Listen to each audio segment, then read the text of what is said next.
So last theory is remaining of TGPP. There are few theories remaining. I have, because there are amendments, I am not getting time to check out the amendments and to draft my notes.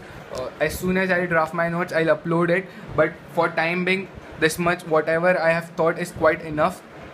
The remaining theory have 2 to 3 sums in the practice manual that I'll teach when I'll draft my notes. Then I'll teach that sums also. So don't worry. But for time being, it is the last part.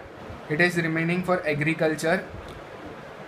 How to calculate tax if you have agriculture income as well as a normal business income. So let me write a chart for you all. First, rule, particulars, business income, agriculture income. Rule 7A, 7B and 7, no, not 7, it's rule 8. Rule 7A is for income from the manufacturing of rubber and latex or latex.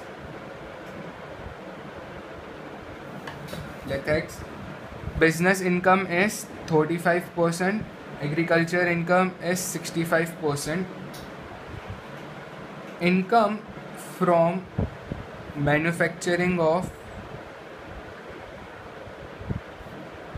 coffee, first is coffee grown and curd, coffee grown, curd, roasted and grounded. Then the percentage is for this, first is 25%, 75%, 40% and 60%. I'll give you a pattern to how to memorize this. Rule 8 is for income from the manufacture of tea. It is 40% and 60%.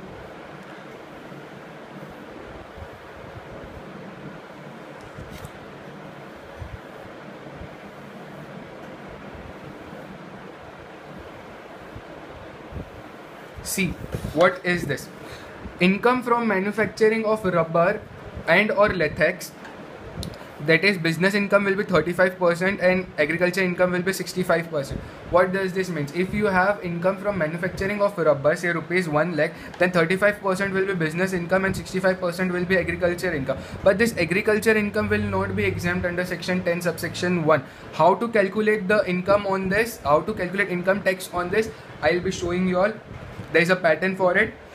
Similarly, rule 7B, if income from manufacturing of coffee grown and culled, if only grown and culled, see, it is 35-65, then 25-75. Grown and culled, that is, you are just growing and curling. You are not carrying out more business stuff here. So 25% will be business income and 75%, that is more of agriculture income. 75% will be agriculture income. If you are growing coffee as well as curd it and roasted it and grounded it also, that is, you are doing more manufacturing and processing work, that means 40% becomes business income and 60% agriculture income. If income from manufacturing of tea, then 40% is business income and 60% is agriculture income. How to remember? Coffee grown, curled, roasted and grounded 40-60. Income from manufacturing of tea 40-60. Income from manufacturing of rubber or latex 35-65. Income from manufacturing of coffee grown and curd 25%, 75%. How to remember? 35, 25, 40, 40. Because if you remember business income, automatically agriculture income will come. 35, 25, 40, 40. 35, 25, 40, 40. 35, 25, 40, 40. Please repeat with me. I hope you all will repeat it. at least in your mind you have to repeat this with me.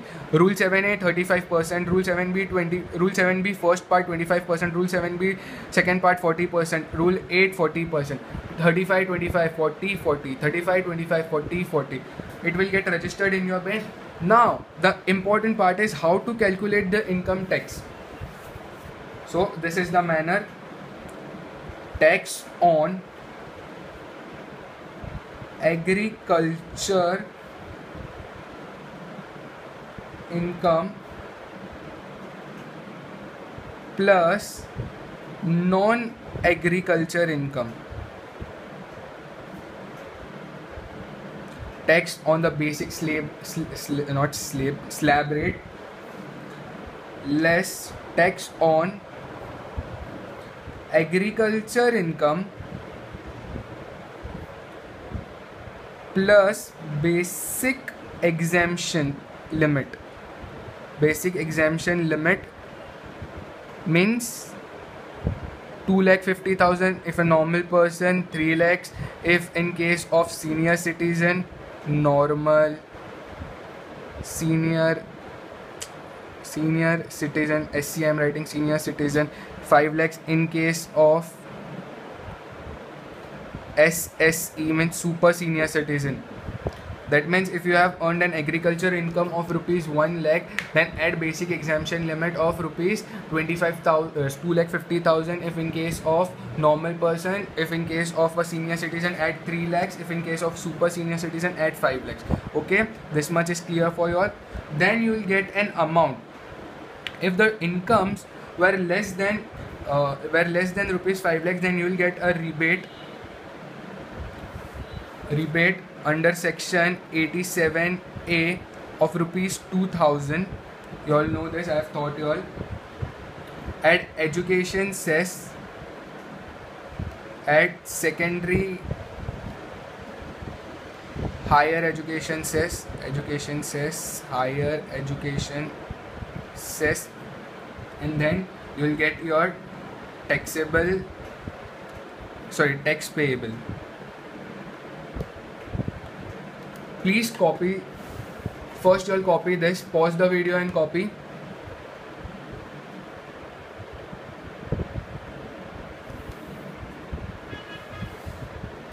Please pause the video and copy this format.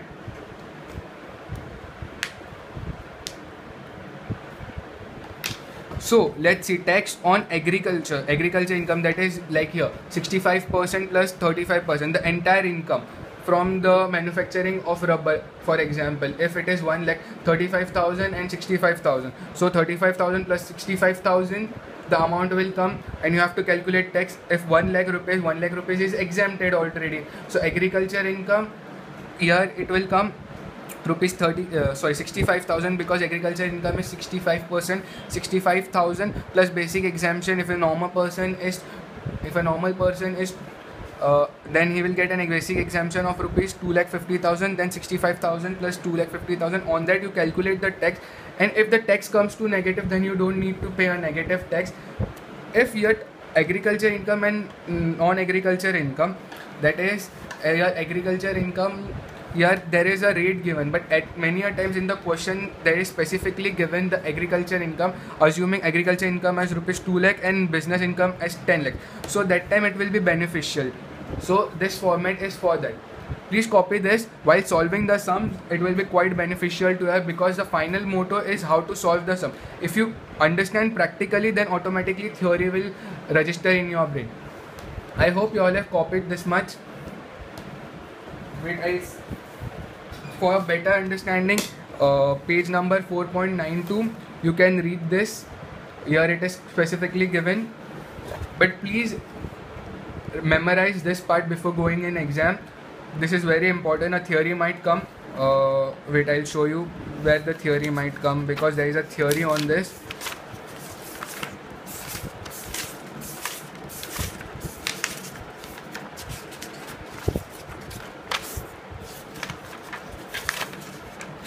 Wait. See, there is a theory, entire theory how to calculate. So I whatever I have taught you over here, is given in a answer format. Discuss the taxability of agriculture income under the Income Tax Act 1961. How will income be computed where an individual derives agriculture and non-agriculture income? The entire the entire format, whatever I have thought over here, is given in a para manner. It is just cut short over here because while solving the sum, this is important, not the theory is important. So see, aggregate the agriculture income with non-agriculture income and determine the tax payable on such amount to X on agriculture income plus non-agriculture income, and then aggregate the agriculture income with basic exemption limit of the SEC, that is 2,50,000, 3 lakh, 5 lakh, as the case may be, and determine the tax on such. See, agriculture income plus add basic exemption limit. This is what it is said over here. Then compute the difference between. Compute means the difference between means subtract this tax on agriculture income plus non-agriculture income less tax on agriculture income plus basic exemption limit. Then compute the difference that I have taught you all. So this is the part of surcharge. But surcharge, while solving our sums, there is a less application of surcharge. So if you skip the surcharge part, it will be quite easy for you all. Don't consider surcharge. That's it. This is a full 1-page answer. I have done it in a half page. So I hope